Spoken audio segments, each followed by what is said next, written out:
አንድን ሙሉ ተራራ በቀላሉ ሊደረማመስ የሚችል ግዙፍ ማሽን በአይነ ህሊናችሁ ተመልከቱ። የማያቋርጥ የማያርፍ እና በሚሊዮን ቶን የሚመዝን አፈርን እንደ ቀላል ዕቃ የሚያንቀሳቅስ ተአምረኛ ጥበብ። ይህ ህልም ወይም ምኞት አይደለም፣ ከታላላቅ የሜካኒካል ምህንድስና ስራዎች አንዱ እንጂ። ባገር 293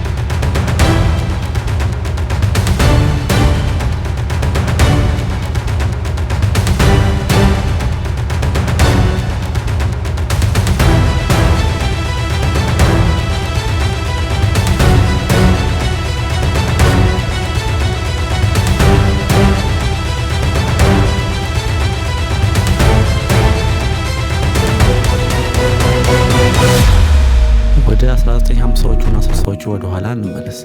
ጀርመን በከፍተኛ ፍጥነት በማደግ ላይ የነበረችበት ዘመን፣ ፋብሪካዎች ከምን ጊዜውም በላይ ብዙ የድንጋይ ከሰል ይፈልጉ የነበረበት ጊዜ። የማዕድን ቁፋሮች ለብሔራዊ ፍላጎቶቻቸው የማይበቃ የድንጋይ ከሰል በአነስተኛ ማሽኖቻቸው በመጠቀም ያገኙ ነበር። ነገር ግን የሚያገኙት የድንጋይ ከሰል በጊዜው ከሚያስፈልጋቸው የድንጋይ ከሰል መጠን አንጻር አነስተኛ ነበር። ምክንያቱም በዚያን ጊዜ ጀርመን በከፍተኛ እድገት ላይ ትገኝ ስለነበር ነው። በዚያን ጊዜ ነበረ የከባድ ኢንዱስትሪ ማሽነሪ ገንቢ የሆነው ታክራፍ የተሰኘው የጀርመን ኩባንያ መሐንዲሶች አንድ ደፋር ሀሳብ ያነሱት። ሀሳቡም የ100 ማሽነሪዎችን ስራ በአንድ ጊዜ የሚያከናውን ታላቅ ማሽን ብንሰራ የሚል ነበረ። ውስብስብና ድንቅ በሚባሉ ዲዛይኖች የሚታወቁት ፕሮፌሰር ፍሬድሪክ ቮን ዲሌስ የተባሉ መሐንዲስ ያለማቋረጥ የሚሰራ ቡኬት ዊል ኤክስካቫተር የሚል ጽንሰ ሀሳብን ለመጀመሪያ ጊዜ አቀረቡ። በዚያን ጊዜ እብደት ቢመስልም ነገር ግን ሜካኒካል መሐንዲሶች እብደት የሚመስለውን ሀሳብ ነድፈውታል። ይህ ንድፍ እንደ አውሮፓውያኖች አቆጣጠር በ1970ዎቹ እውን መሆን ጀመረ። የጀርመን መሐንዲሶችና ታክራፍ ከዚህ በፊት ተሞክሮ የማያውቅ ማሽን ግንባታ ላይ ተሰማሩ። ከዓመታት ዲዛይን ሙከራና ግንባታ በኋላ በ1995 ባገር 293 ሙሉ ለሙሉ ተጠናቀቀ።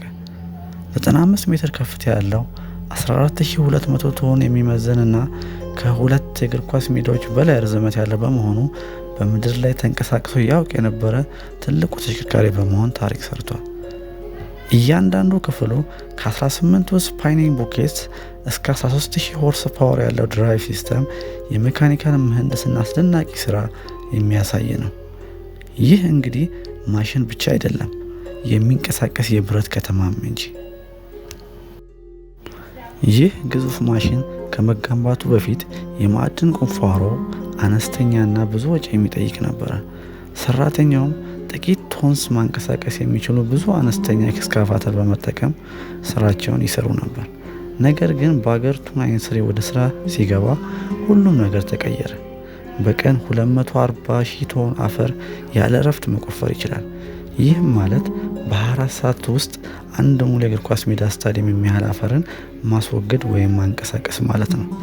ይህ ፈጠራ የማዕድን ቁፋሮውን 10 እጥፍ ፈጣን፣ ለሰራተኛው በጣም አስተማማኝና እጅግ በጣም ቀልጣፋ አደረገው። ሜካኒካል መሐንዲሶች ማሽን ብቻ አልፈጠሩም፣ የአንድን ሙሉ ኢንዱስትሪ አሰራርን ጭምር ቀይረውታል። ከዚህ ማሽን ትልልቅ ስራዎች አንዱ ሳያቋርጥ ለረጅም ሰዓታት የመቆፈር አቅሙ ነው።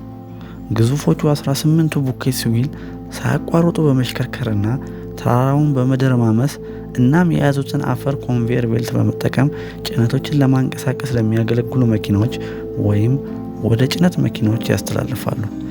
ይህ ማሽን ይህን ስራዎች ለመስራት ኤሌክትሪክ ፓወር፣ ጊር ትሬን እና ሃይድሮሊክ ሲስተም ይጠቀማል።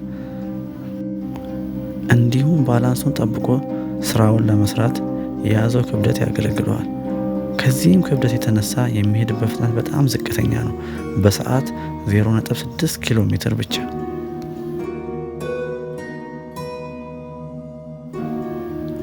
ባገር 293 የማዕድን ቁፋሮን ብቻ አይደለም ቀላል ያደረገው፣ የኃይል ማመንጫዎች እንዲሰሩ፣ ፋብሪካዎች እንዲሰሩ እንዲሁም የጀርመን ከተማዎች በምሽት ብርሃን እንዲያገኙ አድርጓል።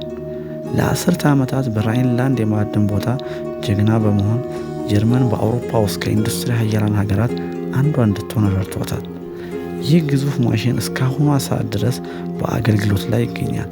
መሐንዲሶችም ስራውን በፍጥነት የመስራት አቅሙንና ከአካባቢ ጋር ያለውን መስተጋብር በማሻሻል ለረጅም ጊዜ እንዲያገለግል አድርገውታል።